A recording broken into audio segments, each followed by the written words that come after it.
Welcome to Politics Done Right. This is Egberto Williams, your host. I was waiting for the entry to come in. Anyway, folks, we are going to have a great show for you today. Good morning, Houston. Good morning, Harris County. Good morning, Texas. Good morning, United States of America. And of course, good morning to the world. We have a very special program today. But before we get started, how are the two geniuses in the studio doing this morning? And good morning to Perth, Australia. There's got to be a listener down there somewhere. There's somewhere, brother. Somewhere. We're about as psychotic as usual. Jack, Okay, what you got for us today? Psychotic Tuesday. Yeah, Psycho Tuesday. Okay, I'm going to talk about the universal right to be wrong. Okay. Oh, I love that.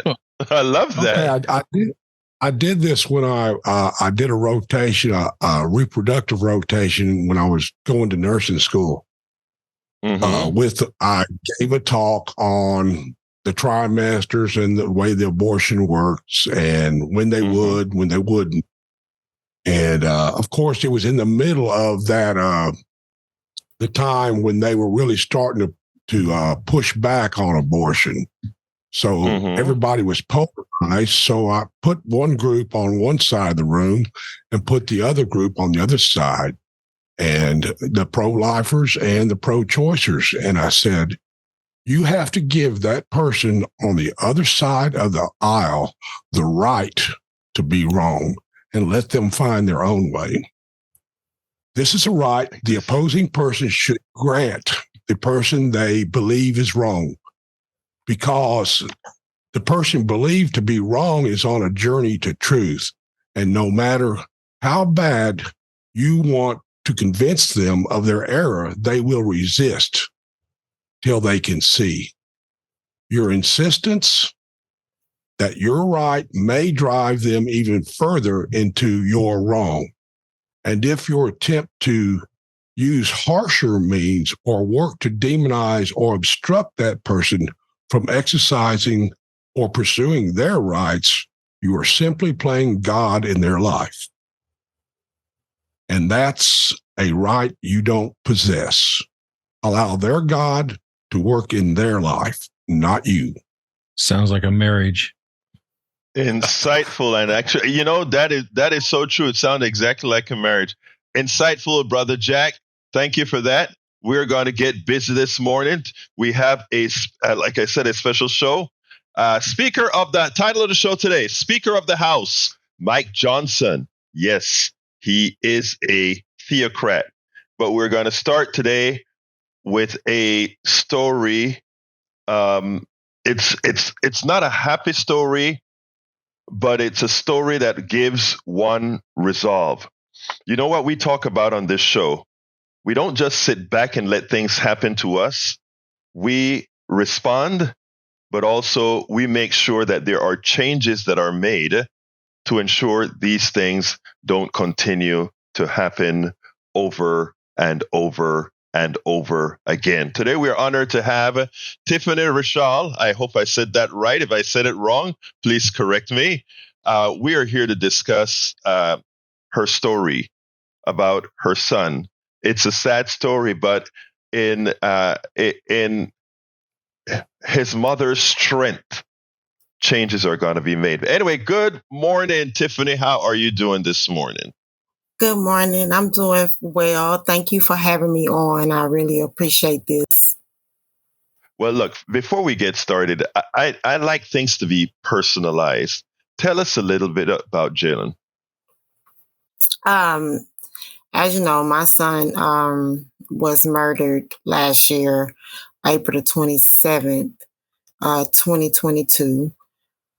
It was during the daytime, and Jalen they were going into the neighborhood to serve a warrant to Jalen. As he entered into his vehicle, they basically followed him. When they followed him, they I guess they went probably maybe about 2 minutes down the road, and then the undercover police came after them. The guy that was driving the car put on his emergency lights, and he drove maybe about 20 miles per hour to get to safe haven. Once he got on a certain street, I think it was Josie Street, they did Houston Police Department did a pit maneuver. At the beginning of the pursuit, the officer said he will not live to leave the neighborhood. This the statement that. Okay, let's stop. Let me stop you right there. On the officer's cam, in his own voice, he said, "Your son will not live to see the end of the day." Yeah, he basically said he will not leave the neighborhood. Okay, got it. And once he made that statement, I guess he was getting ready to do whatever in the car, and they did the pit maneuver, turned Jalen and them around, which were facing Officer Shane Privet, the vehicle Shane Privet was in. Shane Privet was on the passenger side of the undercover police car, and Jalen was on the passenger side of the car that he was in, which was a black SUV. Jalen got out the car. The police got out the car, which is Officer Privet. Officer Privet said, "Put your hands." Before hands got out of his mouth, he shot Jalen. After he shot him, he said, "Oh shit."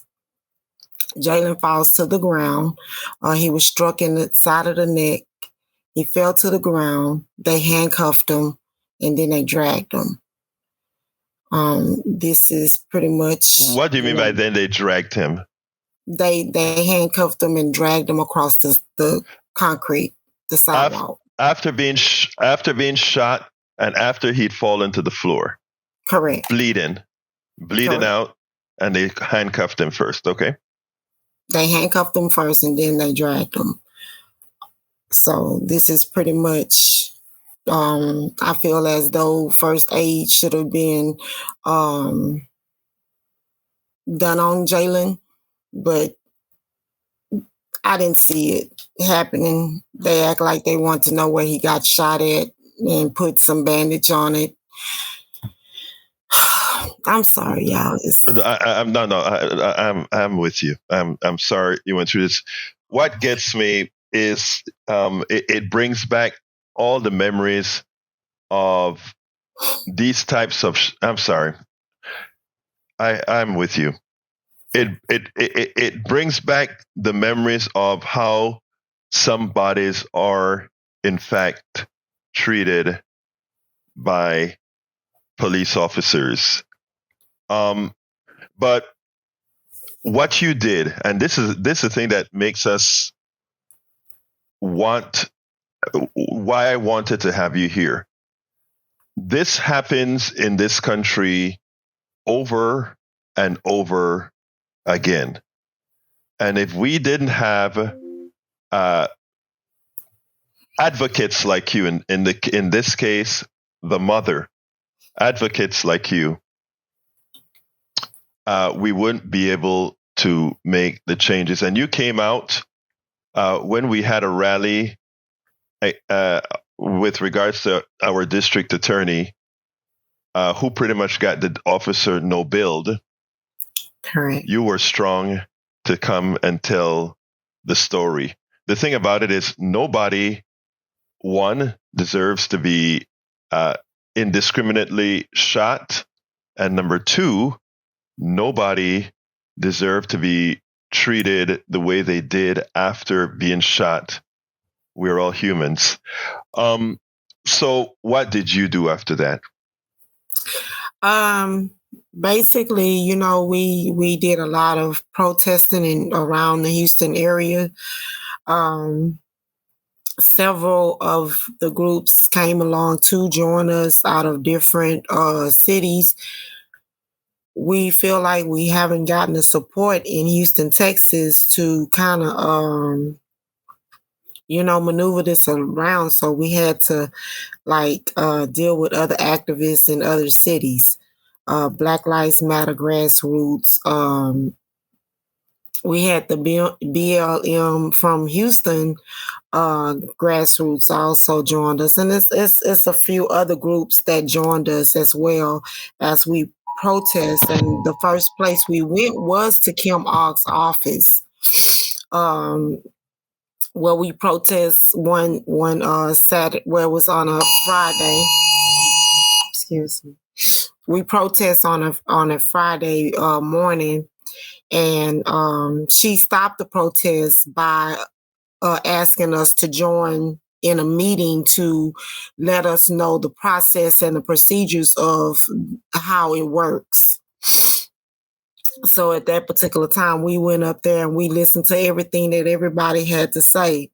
And the one thing that I made plain to everybody, it came out of his mouth. He will not live to lead a neighborhood was enough for me. At this particular time, we did not see the cam, but knowing that he said he will not live to lead a neighborhood was enough for me, because that's premeditated to me. I don't know about to anybody else, but he basically said what he was going to do in that message. In the time that they went to court with to the grand jury, Kimberly Clark made it plain to me that's not what he meant when he said that. And nobody knows what he meant, what he said, but him.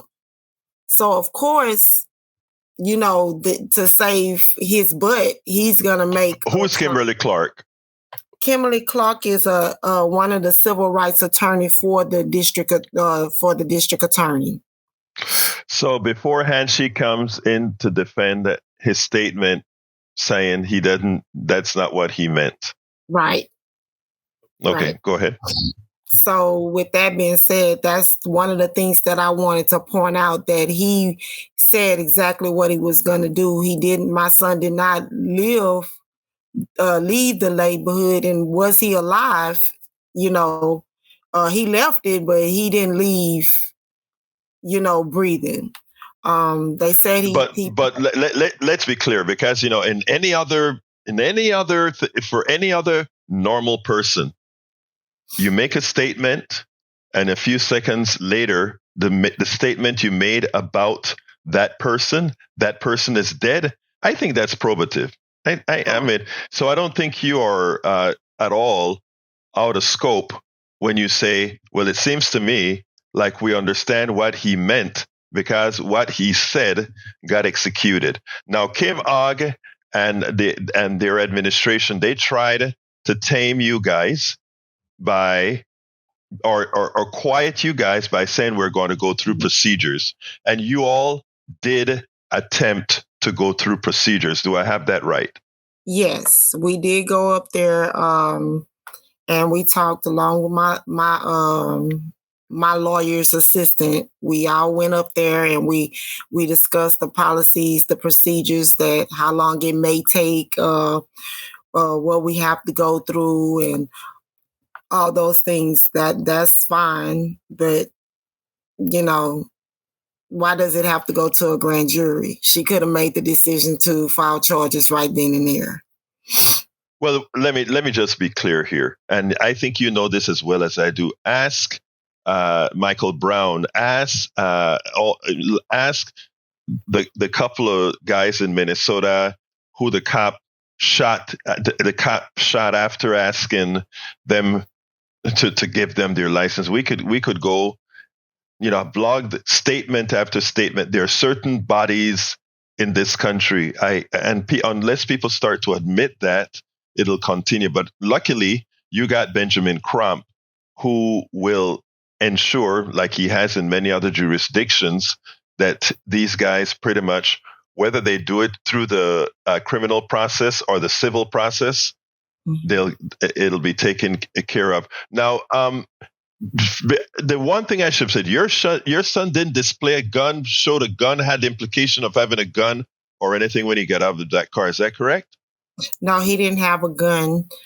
He didn't show any kind of gun or anything, or he did not even go towards the police. We don't even know what he was going to do. Everybody think that he was going to run. However, we don't know what he was going to do because it was done within less than immediate 3 seconds. Right. So we don't know exactly. And that is and that 3 seconds is on the tape that you can see. Officer gets out of car, officer points gun, officer shoots. Correct. Before we continue, Tiffany, I've always said I work hard. I do all that I'm supposed to do. I do all the right things. I'm saying this about me right now. There's nothing that I should fear. But anytime there is a cop behind me, every time I see an officer, my fear is he having a good day or not?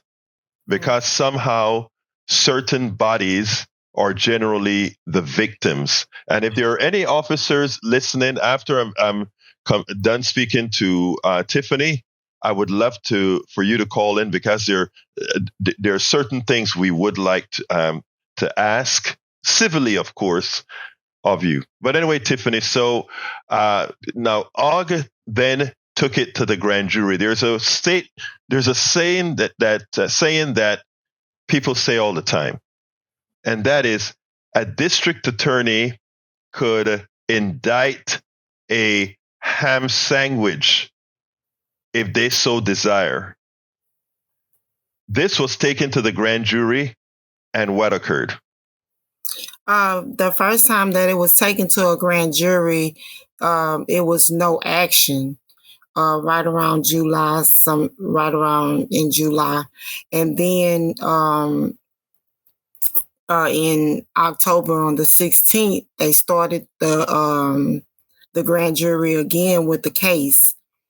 And mind you that Jalen was in a vehicle with one of his friends, which was one of the witnesses that did go into the grand jury.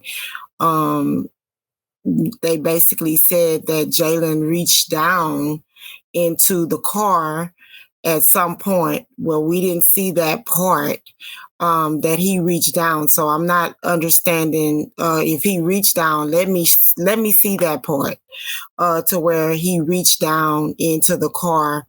And the police claim, which Officer Privy claimed, that he thought he saw a black object. Jalen had a black bag on his arm. He had a black bag, which it wasn't a black bag. It was gray with black around it. And he had his shoes in his hands. So I'm not sure where the black object. Now, when they said that they opened the bag, they said that Jalen had a gun in the bag. I have not yet seen that either. And I do have his items that he did have after they came up with the no bill this particular time. So when you look at the items, the shoes was brown. The bag was gray with black trimming. So I'm not understanding where it comes, where his thinking or his mind says that he's seen a black object. So this is the reason why they no billed it, because the police said that he was afraid of his life and he seen a black object. He seen Jalen reach back in the car and he thought it was a black object. So now we hear as a no bill, and to me it's unacceptable because it was plain. You look at the video, it was clear. It was nothing that is. Every time I looked at the video, it's the same video, and nothing that I seen different from the first time I seen the video. So I'm not understanding why it wasn't an indictment out of this situation. The only thing that I can say that it wasn't presented at their best. Well, there's absolutely no doubt of what you just said. Like I said, a district attorney has the ability to indict a ham sandwich. That is a stain. It is so prevalent that it's a known fact. Now, the other thing is we decided as a state that we were going to be a cowboy, laissez-faire, gun-carrying state. So whether your son had a gun, which he didn't, but whether he had a gun or not, this is a gun-carrying state. And the officer never gave him the opportunity to say, yes, I had a gun. Yes, I don't have a gun. Same thing happened with the guy in Minnesota. The guy in Minnesota, no, not the same thing, different. The guy in Minnesota had a gun. And he told the officer, I have a gun. The officer said, where is it? I tell him. He says, give me your license. He said, may I give you my license? Yes. And as he reached for his license, he lost his life. So I want to thank you, first of all, for the courage for what you're doing, because what we need is to have accountable DAs, not DAs that are pretty much the lawyers for police officers, but the DAs that are the enforcement agent for all citizens under which they operate. And this is definitely what you're telling me, what we don't have in Harris County, where there is a distinct bias towards officers, whether they be good or bad. And like I said, personally, my job is to stay away from law enforcement, from the criminal justice system, because we still don't have district attorneys out there that are willing to do their job for cops that are rogue. Anything else you'd like to add before we close this segment, Tiffany? The only thing I'm requesting is for them to reopen. My demands is for them to reopen this case and take it back to the grand jury. I don't know if that would ever happen under the office of Kim Ogg, but it will not. Yeah. So, my thing is we can't go out here as police, be the judge, the jury, and the prosecutor. And that's, is a lot of things in this situation happen, was a lot of red flags, and it just wasn't right. The pursuit wasn't even, to me, when you go into our communities, what type of solution you have, what are you going in to do? If you going in with killing on your mind, of course, that's what's going to happen. So what are we doing in the communities to stop police from going in and killing up our young men and our young women? This is ridiculous. As you say, this is happening all over the world. And at some point it has to stop. Enough is enough. And I'm just not going to stop. I'm not going to, Jalen's birthday was December the 2nd, Saturday. So I'm still kind of trying to grasp, him not being here for his birthday. He wasn't here for Thanksgiving. This guy get to go home to his family. This guy get to go home to his kids. Well, I didn't get to have that. And then plus he has a 7-year-old daughter. At the time he got killed was 6. So, Jayla has to deal with not having her father, for these holidays. So for you not to follow in and indict this guy is really devastating for me and the family. And we're not going to stop. We're going to continue to do what we need to do to get charges filed. We have been to the Department of Justice. We have already filed paperwork with them, and we're just going to continue because something needs to happen here. Something needs to happen. And before this happens to anybody else, we're going to continue to, stand in the gap, for those that are dealing with things happen in the prison out here. Things happen all over the world. We're going to stand in the gap for each other. Tiffany, you just said for you and your family. Let me say it's for you, your family, and for everybody else.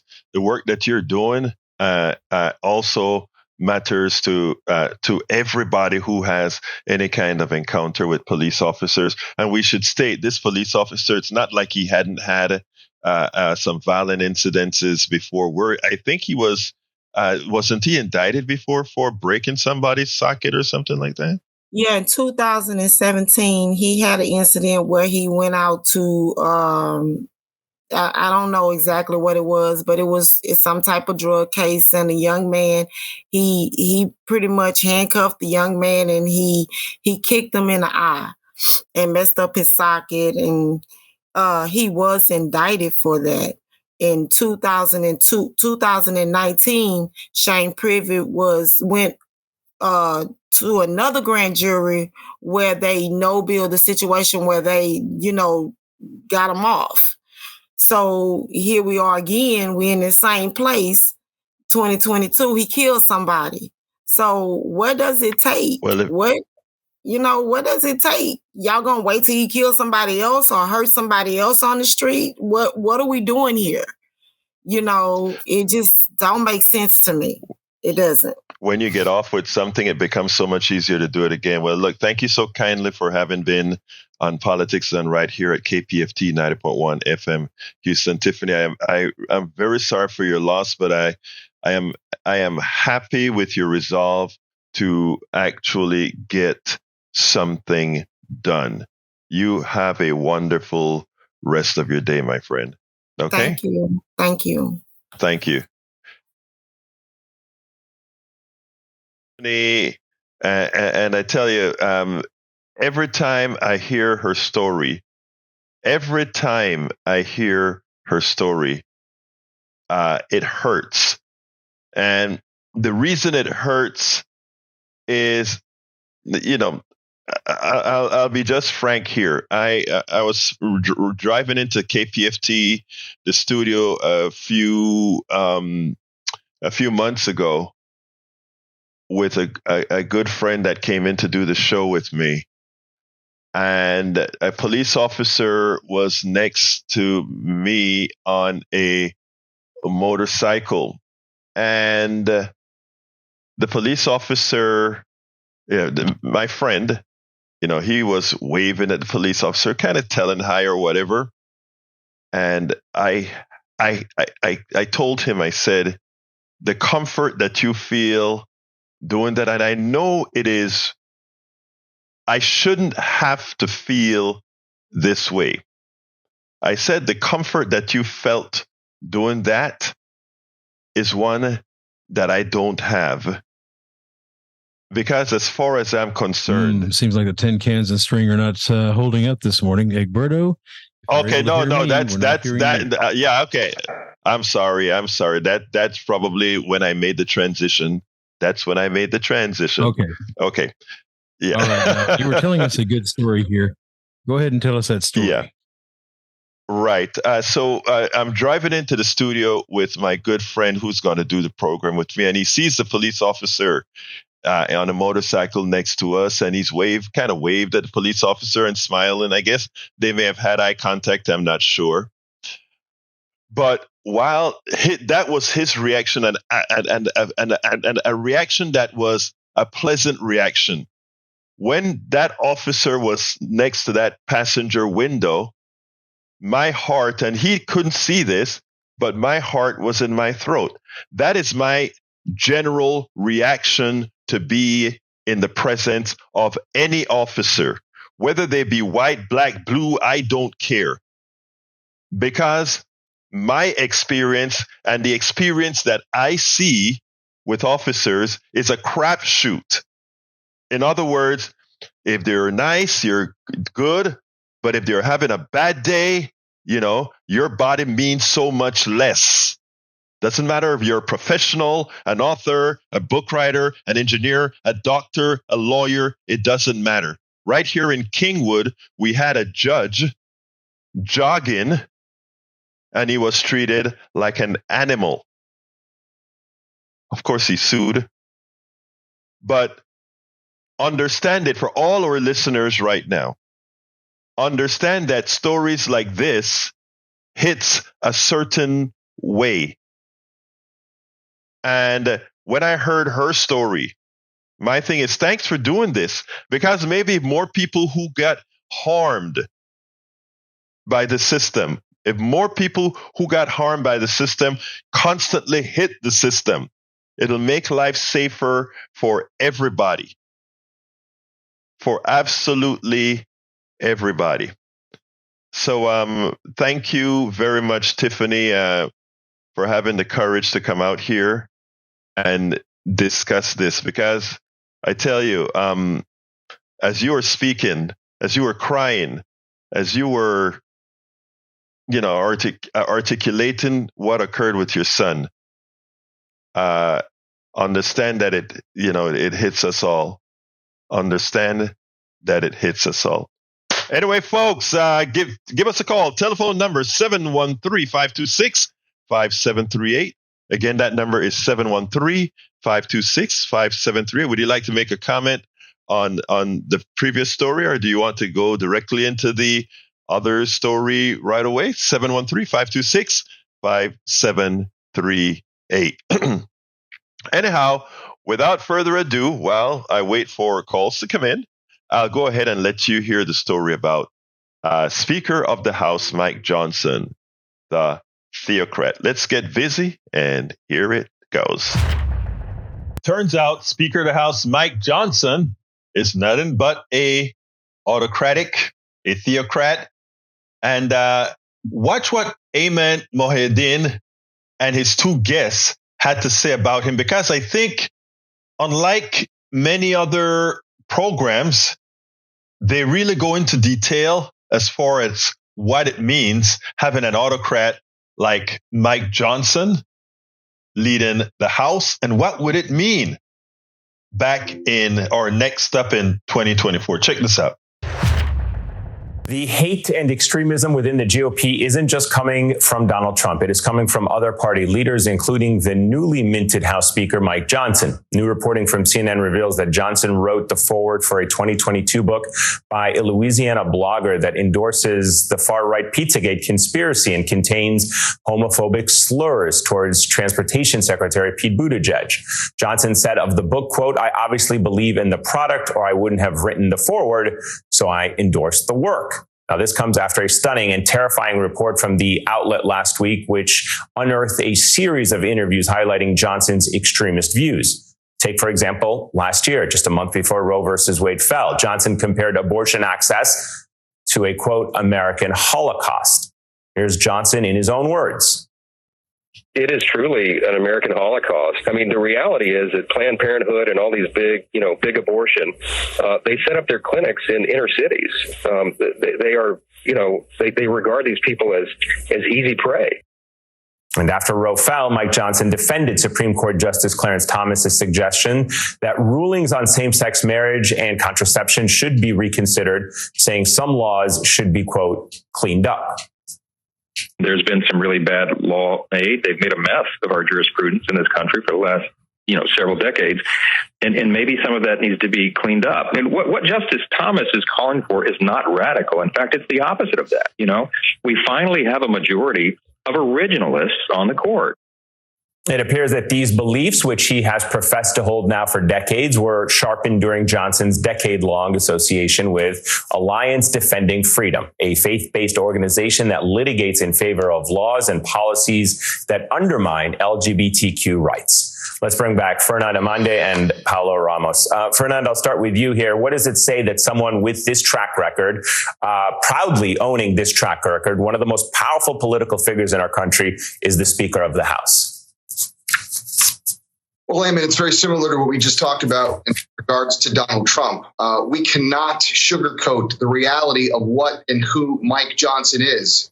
Behind the headquarters Oakley-dokley countenance, you have someone who is third in line to the presidency today, who is a theocrat, who does not believe in American democracy, has made that very clear, as we saw or are about to read in even greater detail in the revelations to come from Lynn Cheney's book. The open, transparent architect of the effort to overthrow American democracy in service of Donald Trump without any respect for the laws.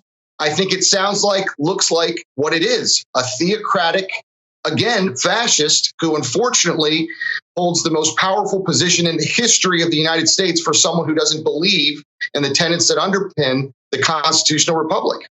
I think you're totally right on that word theocratic. I don't think that word is used enough to describe some of the American politicians that we see now leading the country and making these decisions based purely on their religious interpretation that affect all of us. Paula, I want to talk to you about Johnson's ties to this theocracy, if you will, that he envisions America to be, this religious extremist on the right. In addition to the ADF, Johnson, according to Semaphore, is also friends with Pastor Tony Perkins, who leads the Family Research Council, an organization that has been labeled as a hate group by the Southern Poverty Law Center. How concerning is it to see the House Speaker have ties to these extremist groups? How concerning is it? It's concerning because in that America, someone like me, a gay woman, doesn't exist, doesn't have rights, right? In Mike Johnson's America, I am considered someone that is unnatural, dangerous, evil, is someone that is less worthy of him, someone that doesn't deserve the same rights that he has. And so it is that I don't belong in that America. So even within that, right, even understanding the extremist beliefs that he holds about people like me, about people like you, Eamon, about women, even within that, the most concerning thing is truly understanding his beliefs around what it means to govern and understanding that someone like him on our screen believes in Christian nationalism. Right. So he fundamentally doesn't believe in the separation between church and state. Right. He believes that everything among us should be infused with God. And the problem and the danger is that he is not operating in a vacuum. Right. He is operating in a country where over 50% of Republicans in this country believe in some version of Christian nationalism. Right. He is operating among members of Congress like Marjorie Taylor Greene, who are openly calling for Christian nationalism. He's operating with a potential 2024 Republican candidate that wants to see someone like him govern and that is considered a savior for Christian nationalism. So that is a danger that perhaps, again, in less than a year, we may have this Christian nationalist as a Speaker of the House and an authoritarian figure in the White House. And what does that future tell us? And where do the three of us fit in that future? I tell you what really concerns me about Mike Johnson. When it's time to count up the votes, whether he tries some sort of machination in the House at the time that the votes are to be counted in 2024, or actually it will be in 2025, right? On January 6, 2025. So we have an autocrat in power. Will he remain in power? One hopes not. We'll see. We'll see if we get a new Congress. We'll see if people come out to vote. We're going to have a lot of work to do because having behind the scene little Trump in office and the possibility of having Master Trump in the White House is not something I think anybody is looking forward to. Absolutely not. Absolutely not. Anyhow, folks, let's go ahead and get to, let's start with Anthony Davis. Anthony Davis, come on in. Yes, sir. How you doing? I am doing fine. Talk to me, sir. I would like to comment on the lady with her son that was killed by HPD. Yes, sir. I think we need accountability for the police officers, and that's not happening. Anywhere in the U.S., that's not happening. They get away with murder on camera. And personally, I got 5 sons, and I got another thought that's not good that I think they're driving us to, that we need a group of black men. When they kill your kid, I think he should be killed. His family should feel that pain. That's just my thought. Okay, that's not a civil society, right? I mean, I understand revenge, and guess what? If you lose your son, that is what you want to do. Society is here to hold back those carnal things that we have to continue to maintain a civil society. I hear where you are, and I know the pain that, or I shouldn't say, I can empathize with the pain that Tiffany is going through about Jalen. I can empathize with Michael Brown's mother. I can empathize with Philippe in Minnesota. I can empathize with all these people who were wrongfully murdered by the cop. Is the solution to, first of all, take it out on the cop's family? No, it's not. They didn't do anything. Likewise, is it that we want to go ahead and get the cop? No, what we want the cop to do is pay for what he did and get them, in my opinion, and get them off the force. Like, in my opinion, the guy who killed her son. Yeah, go ahead. Should not be a police officer. You're right, but that never happens. Right. They always get off. They always get. Derek Chauvin was convicted on George Floyd. Luckily, they do these things on camera. I myself had assault on a police officer charge that I did not do. I did not touch these officers. They came in my house and beat me up, and then they write up this crazy report that I assaulted the police officer. Well, let me tell you something, Anthony, no police report, and to every police officer out there, if you test your heart, you know we're telling the truth. I don't think any police report should ever be trusted. Remember what the George Floyd police report said about natural causes and death. If that girl wasn't taping it, what would have happened? Remember what the police report says over and over again in incident after incident. Remember the incident where the 5 black cops killed that young man? The police report looked nothing like what the cameras showed, beating the holy you-know-what out of the kid. So it's a police thing. And you know, we racialize this, right? Police live in their own, and by the way, we need the police, don't get me wrong, but we need to extricate the bad ones. I agree. And that is not what's occurring. But when you see what has occurred, police has a way of operating irrespective of race. So let's get the race out of there. But the part where race makes a difference is the bodies that they maim. They maim a whole lot on a percentage basis by those who they think are worth less. The people that they think of less human of. That is what the statistics show. That is not a figment of anybody's imagination. That is what the numbers show. Anyway, thank you so kindly, Anthony, for calling. Let's go ahead and go to Richard. Come on in, Richard. How are you doing this morning? You know, I usually don't listen to the show, but I heard Tiffany on earlier. I think that case is going to it's still has a federal, it's in the federal courts also, if I'm not mistaken. So she still has a federal lawsuit against the police here. Right. Also on that case, it's important to note that grand juries are important. We don't show up for grand juries. When they indict and have a grand jury, people of color usually either don't show up or don't participate, and that's a problem we have also with the grand jury. Dealing with the you're new here and dealing with police. Only 1% nationally are indicted or even charged for any type of incident that goes on. That's the national statistic. Probably a little bit more, but probably 1 or 2% at most. So you got to look at that also. But we have to look at gun usage. And a lot of people, just because you can carry a gun, there's rules and laws that you have to follow for having a gun. You just can't just have a gun in your car. You got to know the law. You got to know the rules. And that's another thing that's not happening. You need to go back and look at, because I heard you blaming the district attorney. The district attorney has a lot of pull when it comes to the grand jury and how it's shaped and who comes up and you know, I've been on a grand jury for a whole year, so I know how it goes. And people of color usually are not there. But one thing that's important to note is that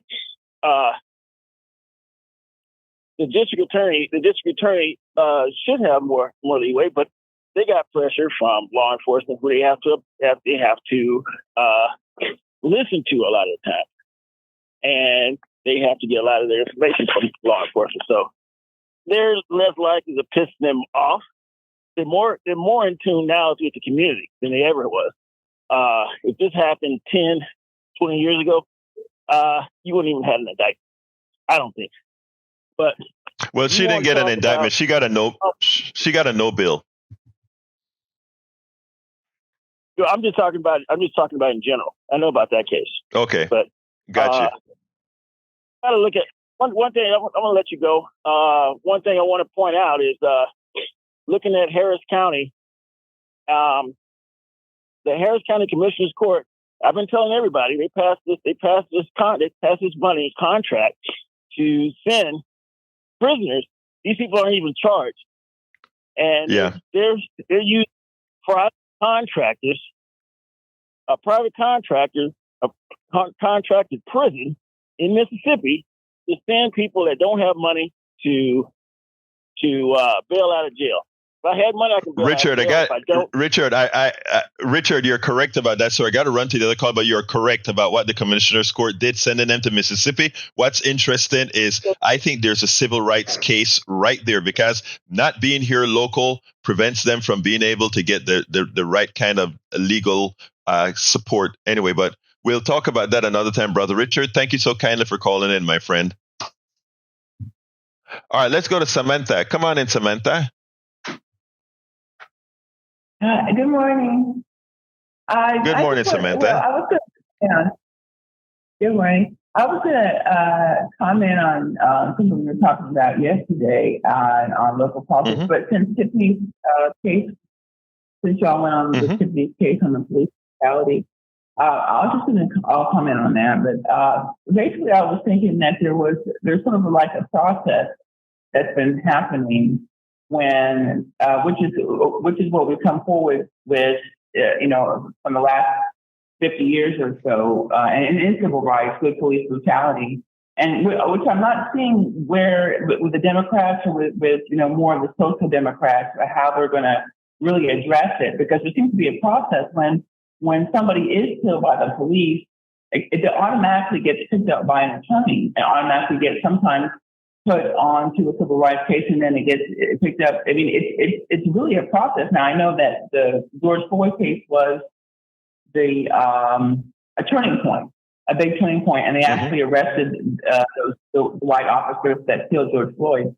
So it was huge, but there's been a process that when that happens, and it's called when it happens, that they actually get, their hearing, they get a fair hearing, they get justice, they get, there's a lawsuit, and they get money. The family gets a lot of money. George Floyd's family got a lot of money when he was killed. Don't forget that. They had to pay out. And then during that summertime, there was back-to-back cases where a lot of black kids were killed by the police. It was like back-to-back. It was on TV for, wasn't it for months or something? I remember that. It was like there was a.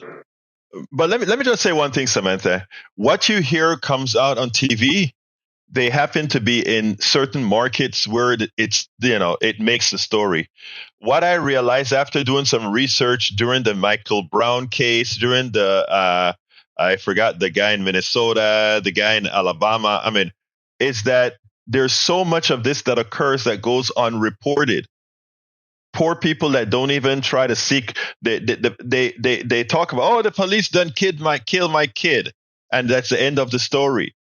If you go look at the stats, you see that it doesn't even match what we find occurring. But anyway, go ahead and tell me your point so I can get to the other caller, my dear Samantha. Yeah, there's sort of like a lesson to be learned that it is something that's being processed.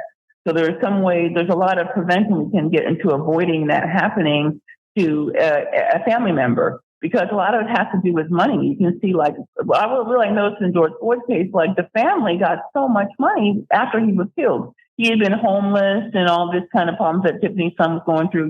He had a mental health crisis and all these kind of problems.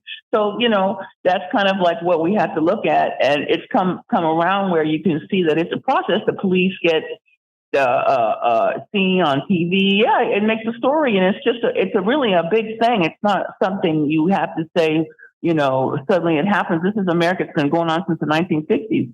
So you have to see how can we avoid, getting involved at all in the first place, because it's going to be a process, a lawsuit, a lot of money gets exchanged, the family gets paid. Okay. Who lost their loved one. I'm not saying Tiffany is going after the money or anything like that. But I'm just, Mm-hmm.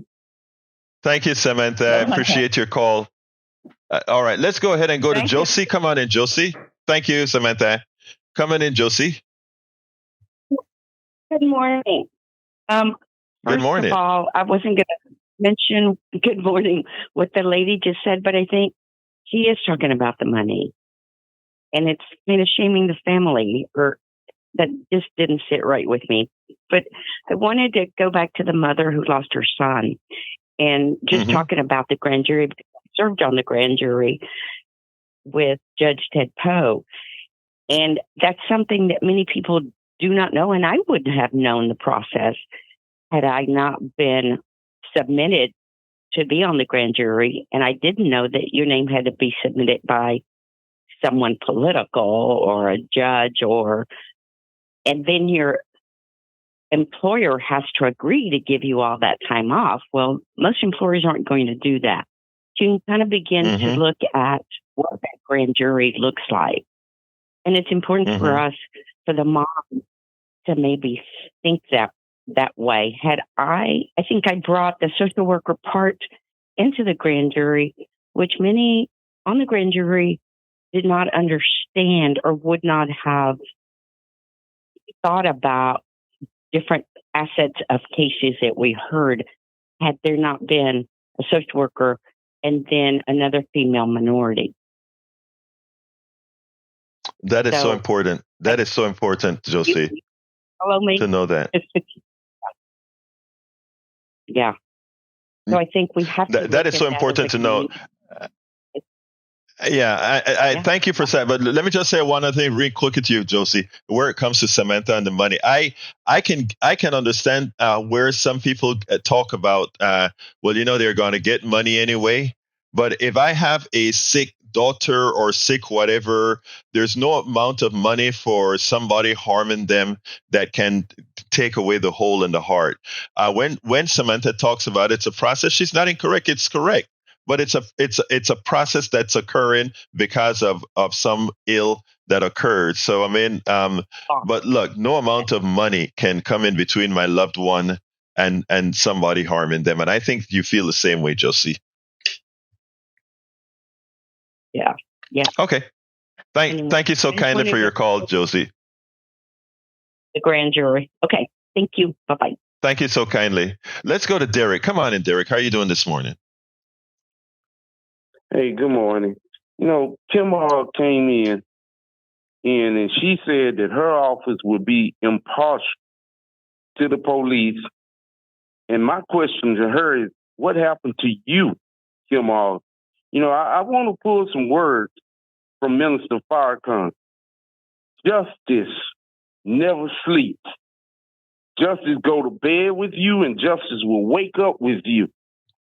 I say to Sister Tiffany, keep the pressure on, because no amount of money, of worthless money, paper money, will satisfy your soul. See, that sister is absolutely right. This man can go home and sit up and eat chicken, lamb, and beef, or whatever he eats, and laugh and talk about being the water cooler hero of the day. But yet, you violated another human being. This ain't nothing that you can gloss over. You took a life. And because you took a life, therefore that life and that yoke is going to be around your neck for the rest of your life. Alberto, I did not like what I had heard, what you had said. This man actually kicked a young man in the eye socket. Yeah, he kicked it out and broke it.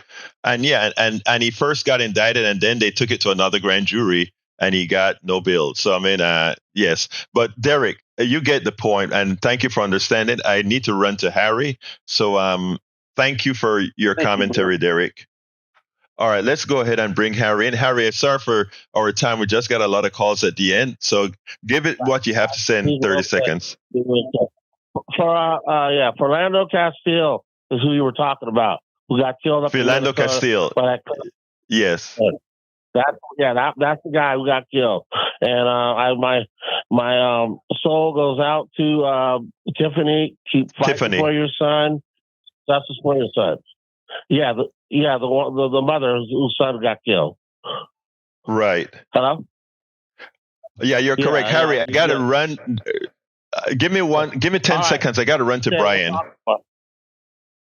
Thank you, brother. Okay. Brian, come on in. You got 30 seconds, Brian. Always 30 seconds, right? Did you check into the subpoena that Special Prosecutor Jack Smith took out on Twitter? Yeah, no, I did not. Yeah, okay. Well, check out Washington Examiner, December 4th, 23. New York Post, 12/04/23. National Public Radio even did a piece on it. And here's part of what it says.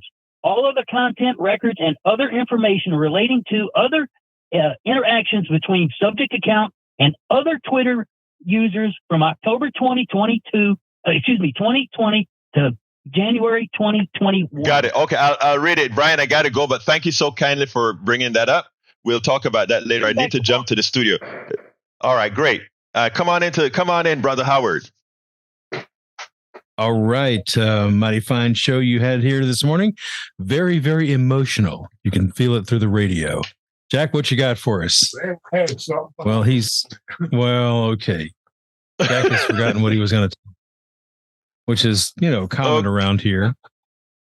Well, we are all getting up there. Yeah. All right. Anyway, folks, see you tomorrow. I want to tell everybody, thank you, callers. Tiffany, thank you for your story. Your story will help quite a lot of people. Thank you, callers. Thank you, listeners. Thank you, Howard and Jack. My name is Egberto Willis. This is Politics Done Right. And you guys know how I end this baby. I am what? Out. We spend a lot of time deconstructing the news, trying to parse it into a form that everybody can understand. We try to find those little nitpicks where it flies above the fray, etc. If you really like these videos that we do, I want to ask a big favor. Please go ahead. Number 1, subscribe to our channel. And number 2, please join if you can. Thank you so kindly for watching. Keep watching. Please remember to share. We must populate the entire internet with our progressive message, a message that we know is what most Americans say that they want. So help us, please join.